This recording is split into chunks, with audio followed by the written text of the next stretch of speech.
Now, this question was from Jason. Hi, man. Thank you for all this info. With regards to being on a BVA and then getting a BVB while waiting for the 820. Sorry, guys. I might just change the backdrop.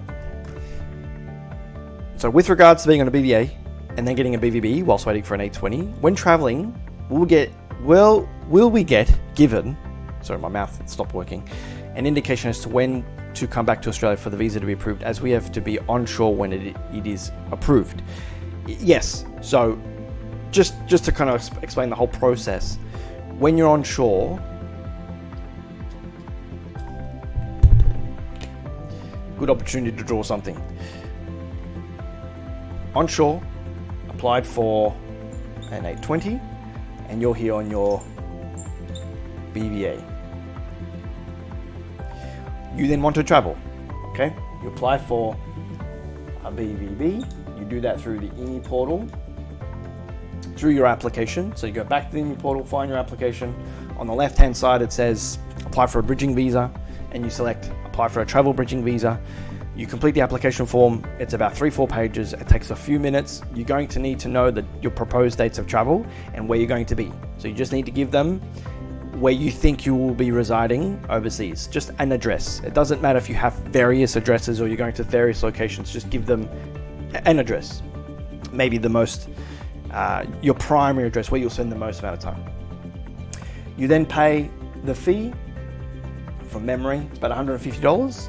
You attach a copy of your itinerary, okay? So show them your itinerary. That's an airplane.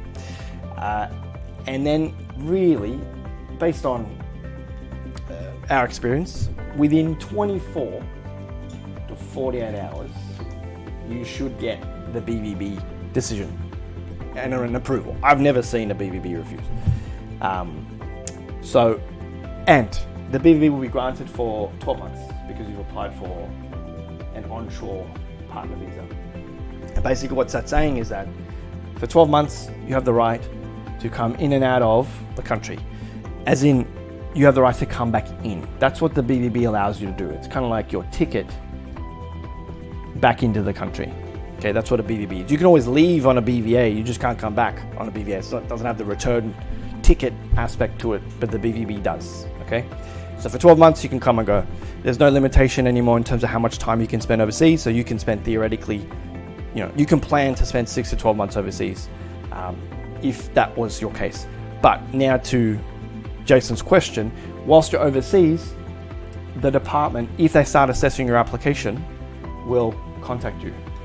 And they'll say, hey, we're now progressing with the assessment of your application. Please let us know when you plan to come in. I haven't seen them set a specific time frame in terms of pending 820 applicants that are overseas. They'll just say, let us know once you're back onshore and we'll continue progressing with the application, but they may specify a time frame. I suppose I can't be sure how they'll manage or handle your particular application depending on how long you've been overseas at the time, your initial proposed re-entry date that you may have put in your BVB. All that might be taken into consideration in determining whether or not they set a time frame or not. But you will be contacted. You're not going to be refused because you're overseas on a BVB that you've legitimately applied for that's been granted to you with the right to be out of the country for 12 months. But you will be contacted. In terms of, though, whether or not it will specify a time frame you must return by, or just leave it open-ended and just ask you to contact them when you're back, I can't be sure because I can't determine or predict what they'll put in the email to you, but it's going to be one of those two scenarios. But either way, you'll be notified that, hey, this is ready to go. You need to be onshore, so either let us know when you're back or be back by this certain date. Hope that answers your question, Jason.